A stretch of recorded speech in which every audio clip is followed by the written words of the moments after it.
India TV, आपकी आवाज। हिमाचल के कुल्लू में बहुत बड़ा हादसा। नए बस स्टैंड के पास एक साथ कई इमारतें ढही। इमारतों के ध्वस्त होने का खौफनाक वीडियो सामने आया। प्रशासन ने पहले ही खाली करवा ली थी इमारतें। मलबे में दबे हो सकते हैं आसपास के लोग। मौके पर रेस्क्यू टीम। हिमाचल प्रदेश में कई दिनों से भारी बारिश के कारण लैंडस्लाइड के साथ ढही इमारतें। भारी बारिश के कारण कुछ दिन पहले ही कई इमारतों में आई थी दरारें। कई इमारतों को ढहने से इलाके में मची अफरा तफरी। सुबह 9:40 पर हादसा हुआ। 7 इमारतों के गिरने से उठा धूल का गुबार। इमारतों के ढहने पर पास के बस स्टैंड में मची अफरा तफरी। बदहवास होकर भागते दिखे लोग। भारी बारिश के कारण कुल्लू मनाली रोड कई स्थानों पर क्षतिग्रस्त। कई गाड़ियां फंसी। लोगों को भारी परेशानी। शिमला में भारी बारिश से भीषण तबाही। सड़कों पर लैंडस्लाइड का मलबा और देवदार के बड़े बड़े पेड़ गिरे। कई सड़कें बंद हुई। मलबे में ट्रक और दूसरी गाड़ियां भी दबी। सड़कों में आई दरार। स्थानीय लोग बोले, पहली बार देखा ऐसा मंजर। हिमाचल में भारी बारिश के हालात बदतर। शिमला के मेडिकल कॉलेज और अस्पताल में हालात। हिमाचल में बारिश से अब तक 341 लोगों की जान गई। पिछले 2 दिन में 11 लोगों की गई है जान। 6 लोग लापता हुए हैं। हरिद्वार में चंडी देवी परिसर में लैंडस्लाइड। रोपवे को किया गया बंद।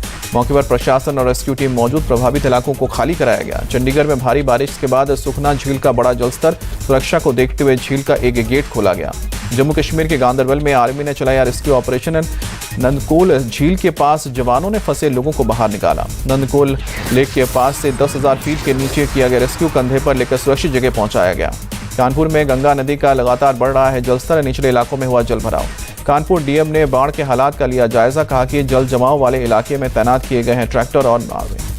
G20 बैठक में पीएम मोदी का संदेश। कहा कि एमएसएमई से 70% तक रोजगार, जीडीपी में भी 50% तक योगदान। पीएम मोदी का बयान। कहा कि बिजनेस और ग्लोबलाइजेशन ने करोड़ों लोगों को गरीबी से बाहर निकाला। G20 देशों के व्यापार और निवेश मंत्रियों की बैठक में बोले पीयूष गोयल। सूक्ष्म, लघु और मध्यम उद्योगों को समर्थन पर दिया जोर। दिल्ली में केंद्रीय गृह मंत्री अमित शाह की मीटिंग। नाफेड अधिकारियों के साथ चर्चा की। मातोश्री में शिवसेना की बैठक में बोले उद्धव ठाकरे, किसी भी हाल में बीजेपी से नहीं होगा समझौता। एनसीपी फूट के बाद अजीत और शरद गुट में जुबानी जंग तेज। अब शरद पवार की फोटो इस्तेमाल नहीं करेगा अजीत गुट। भोपाल में सीएम शिवराज से मिले रेल मंत्री अश्विनी वैष्णव। कई परियोजनाओं पर हुई बातचीत। कांग्रेस नेता मणिशंकर अय्यर का विवादित बयान। पूर्व पीएम नरसिम्हा राव को सांप्रदायिक और बीजेपी का पहला पीएम करार दिया। मणिशंकर अय्यर ने पाकिस्तान से बात की वकालत की। कहा कि हमारे पास सर्जिकल स्ट्राइक का साहस है, लेकिन बातचीत करने का नहीं। पटना में राज्यपाल से मिले सीएम नीतीश। गवर्नर और शिक्षा विभाग में विवाद पर बात की। गवर्नर ने समाधान करने की बात कही। लखनऊ में सीएम योगी ने नवनियुक्त 233 पुलिस कांस्टेबल्स को बांटे नियुक्ति पत्र। स्पोर्ट्स कोटे से हुआ चयन। सीएम योगी ने सभी नवनियुक्त पुलिसकर्मियों को दी बधाई। ईमानदारी से काम करने का प्रेरणा भी दी। लखनऊ में लोन वितरण कार्यक्रम में पहुंचे सीएम योगी। 11,000 लाभार्थियों को पीएम स्वनिधि योजना का बांटा गया लोन। लखनऊ में सीएम योगी का जनता दरबार। लोगों ने की सुनी समस्याएं। अधिकारियों को दिए निर्देश। सीएम गहलोत ने प्रधानमंत्री की भाषण लिस्ट से अपना नाम हटाए जाने का मुद्दा फिर उठाया। पीएम मोदी से की जांच की मांग। जयपुर में सीएम गहलोत ने मेडिकल कॉलेज से जुड़े भवनों की रखी वर्चुअली आधारशिला। कुल 887 करोड़ रुपए लगाए हैं। सीएम गहलोत ने कैंसर डायग्नोसिस वैन का भी लोकार्पण किया। कहा कि दूरदराज के क्षेत्रों में कैंसर के रोगियों को लाभ मिलेगा। देहरादून में सीएम धामी ने स्वयं सहायता समूह के महिलाओं के साथ बैठक की। राखी स्टॉल का वर्चुअली जायजा लिया। ईडी रेड पर बोले सीएम बघेल। ओएसडी विनोद वर्मा। कहा कि ईडी ने बिल देखने के बावजूद भी मेरा गोल्ड जब्त कर लिया। कावेरी विवाद पर कर्नाटक सीएम सिद्धरमैया का बयान। कहा कि तमिलनाडु की याचिका सुनवाई योग्य नहीं। सुप्रीम कोर्ट पहले ही दे चुका है फैसला। यूनाइटेड वर्ल्ड रेसलिंग ने भारतीय कुश्ती संघ की सदस्यता रद्द की। WFI के चुनाव न होने से लिया फैसला। इन स्पेस के अध्यक्ष पवन गोयनका का ट्वीट। लैंडर विक्रम के रैंप पर निकलते रोवर की पहली तस्वीर शेयर की। रोवर को लेकर बोले ISRO chief S Somnath. Lander Vikram से बाहर निकलकर चांद पर चहलकदमी कर रहा है। रोवर हमारे लिए 14 दिन काफी महत्वपूर्ण है। एस सोमनाथ ने रोवर के चांद के सतह पर चक्कर लगाने को बताया काफी महत्वपूर्ण। कहा कि रोवर से जो जानकारी मिलेगी वो भविष्य के लिए काफी महत्वपूर्ण है। लैंडिंग के लिए चंद्रमा के दक्षिण ध्रुव को चुनने पर बोले इसरो चीफ, वहां उपनिवेश बनाना चाहता है इंसान। दक्षिण ध्रुव में है क्षमता। प्रज्ञान और रोवर चांद पर पानी की संभावनाओं की तलाश करेगा। चांद पर मौजूद खनिजों की जानकारी भी देगा। प्रज्ञान रोवर अगले 14 दिन तक 500 मीटर के दायरे में घूमेगा। सतह की तस्वीर और डेटा के साथ वहां की मिट्टी का सैंपल भी लेगा। प्रज्ञान रोवर में 2 पेलोड्स लगे हैं। पहला पेलोड चांद की सतह पर मौजूद केमिकल्स की मात्रा और गुणवत्ता की जांच करेगा। प्रज्ञान रोवर का दूसरा पेलोड चांद की सतह पर मौजूद खनिज की खोज और जांच करेगा।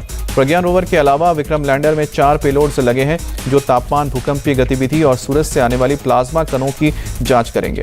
भारत चांद के साउथ पोल पर कदम रखने वाला पहला देश बना। विक्रम लैंडर ने शाम को 6:04 पर की सॉफ्ट लैंडिंग। जोहान्सबर्ग में डिनर के दौरान विश्व के कई नेताओं ने पीएम मोदी को दी बधाई। चंद्रयान 3 की सफलता पर बधाई दी। बेंगलुरु में इसरो सेंटर पहुंचे सीएम सिद्धरमैया वैज्ञानिकों की टीम को चंद्रयान 3 की सफलता पर दी बधाई।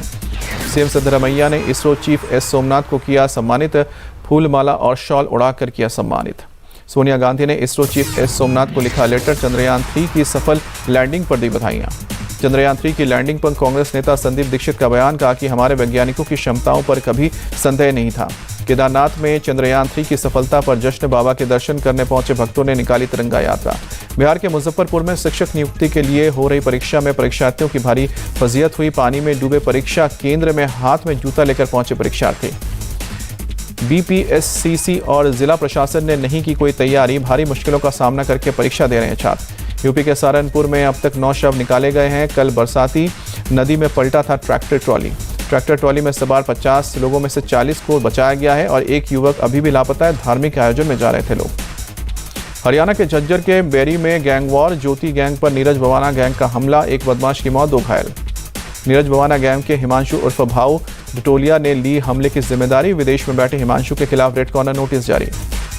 एम्स ऋषिकेश में उपकरणों की खरीद में अनियमितता मामले में सीबीआई का एक्शन, एक अधिकारी समेत 2 निजी फर्म्स के खिलाफ केस दर्ज किया। सिलीगुड़ी के मीटागाड़ा इलाके में नाबालिग लड़की की हत्या, गुस्साए लोगों ने 12 घंटे का बंद बुलाया, मार्केट में असर दिखा। मिजोरम पुल हादसे के बाद रेस्क्यू अभियान जारी। आइजोल के निकट सैरांग में निर्माणाधीन रेलवे पुल ढहने से 20 से ज्यादा लोगों की जान गई थी। जम्मू कश्मीर के उधमपुर में खाई में गिरा डंपर, 3 लोगों की मौत, एक शख्स बुरी तरह से घायल। मुंबई के अंधेरी इलाके में फटी पानी की पाइपलाइन, इन्फिनिटी मॉल के पास भरा पानी, लाखों लीटर पानी बर्बाद। आंध्र प्रदेश का विजयवाड़ा में आग, मोटरसाइकिल शोरूम में आग से हड़कंप, फायर ब्रिगेड की कई गाड़ियां आग पर काबू पाने में जुटी। जोधपुर में नकली वर्दी वाले पुलिस पहने ड्रग तस्कर अरेस्ट हुए। 10 किलो अफीम का, दूध का 241 किलो डोडा पोस्त और 1 पिस्टल बरामद की। तिरुचिरापल्ली हवाई अड्डे पर एक यात्री से करीब 216 ग्राम सोना बरामद किया गया। बरामद सोने की कीमत करीब 13 लाख रुपए। असम के नौगांव में 12 हाथी दांत सहित बड़ी संख्या में जानवरों के अंग बरामद किए गए हैं। 5 शिकारियों को एसटीएफ ने किया गिरफ्तार। श्रीनगर के श्री अम्बरेश्वर मंदिर पहुंचे एलजी मनोज, छड़ी मुबारक की पूजा की। रूस में पुतिन से बगावत करने वाले वैगनर आर्मी चीफ येगोवेनी प्रिगोजिन का विमान क्रैश हुआ। हादसे में प्रिगोजिन की मौत। Russian federal air transport agency के मुताबिक मॉस्को के पास क्रैश हुआ विमान, 3 क्रू मेंबर सहित 10 लोगों की मौत। विमान ने मॉस्को से सेंट पीटर्सबर्ग के लिए उड़ान भरी थी और अब तक 8 लोगों के शव बरामद हुए। रशियन इमरजेंसी मंत्रालय ने हादसे की पुष्टि की है। विमान पर मिसाइल से हमले की आशंका जताई है। रूस ने हादसे की जांच के लिए बनाई है इन्वेस्टिगेशन टीम। पूरे मामले की इन्वेस्टिगेशन के बाद क्राइम केस की तरह इसे दिया जाएगा। यूक्रेन का बड़ा दावा, क्रीमिया में रूस के S-400 डिफेंस सिस्टम को तबाह किया। यूक्रेनी सेना ने जारी किया ड्रोन से लिया वीडियो। रूसी डिफेंस सिस्टम S-400 धमाके में तबाह होता नजर आया। यूक्रेनी रक्षा मंत्रालय के मुताबिक 23 अगस्त की सुबह 10 बजे क्रीमिया के एक गांव में S-400 को टारगेट किया गया था। पाकिस्तान के पूर्वी पंजाब प्रांत में बड़ा कहर, रावी और सतलुज नदी का पानी तटबंध तोड़कर रिहायशी इलाकों में घुसा। पंजाब के बाढ़ प्रभावित इलाकों से अब तक 1 लाख लोगों को निकाला गया। भारी तादाद में अभी लोग बाढ़ में फंसे। पंजाब प्रशासन के मुताबिक पहले रावी नदी में आई बाढ़, फिर भारी बारिश की वजह से सतलुज नदी में भी पानी बढ़ा। पंजाब का बहावलपुर और कसूर जिले सबसे ज्यादा प्रभावित हुआ। कई गांवों का संपर्क देश के दूसरे हिस्सों से टूटा। पूर्वोत्तर ग्रीस में जंगल की आग का कहर जारी। पिछले 3 दिनों में 20 से ज्यादा लोगों की मौत हुई। जंगल की आग में कई संपत्ति तबाह। किर्किस के एक गांव में एक सेमेट्री को भी नुकसान। ग्रीस की राजधानी एथेंस के पास पहुंची जंगल की आग। जंगल से सटे कई घर आग की चपेट में। फायर फाइटर्स रिहायशी इलाकों में आग को फैलने से रोकने में जुटे। विमान और हेलीकॉप्टर से डाल रहे हैं पानी। टर्की से ग्रीस से सटे इलाकों में फैली जंगल की आग। अब तक करीब 1250 लोगों की सुरक्षित जगहों तक पहुंचाया गया। पूर्वोत्तर टर्की के 9 गांव आग की चपेट में। हेलीकॉप्टर और विमान की मदद से पानी डाला जा रहा है। अल्बेनिया के जंगलों में भी तेजी से फैल रही है आग। हेलीकॉप्टर की मदद से डाल रहे हैं पानी। प्रशासन के मुताबिक मकान बनाने के लिए स्थानीय लोगों ने लगाई आग। एक संदिग्ध शख्स गिरफ्तार हुआ। पोर्टुगाल में हीट वेव और गर्मी ने बढ़ाई मुश्किलें। कई इलाकों में तापमान 45 डिग्री से ज्यादा। प्रशासन ने गर्मी का रेड अलर्ट भी जारी किया। मौसम विभाग के मुताबिक गर्मी से जंगल की आग का खतरा बढ़ा। इटली में भी गर्मी से लोग हुए परेशान। रोम सहित कई इलाकों में पारा 40 डिग्री के पार पहुंचा। स्वास्थ्य मंत्रालय ने 17 शहरों में जारी किया है गर्मी का रेड अलर्ट। गर्मी से राहत के लिए समुद्र के तटों पर पर्यटकों की भीड़। नवाजुद्दीन सिद्दीकी की आगामी फिल्म हड्डी का ट्रेलर रिलीज हुआ। 7 सितंबर को OTT प्लेटफॉर्म पर होगी रिलीज। हड्डी में बदले की आग में झुलस रहे हैं ट्रांसजेंडर सीरियल किलर की कहानी। नवाजुद्दीन निभा रहे हैं ट्रांसजेंडर का किरदार।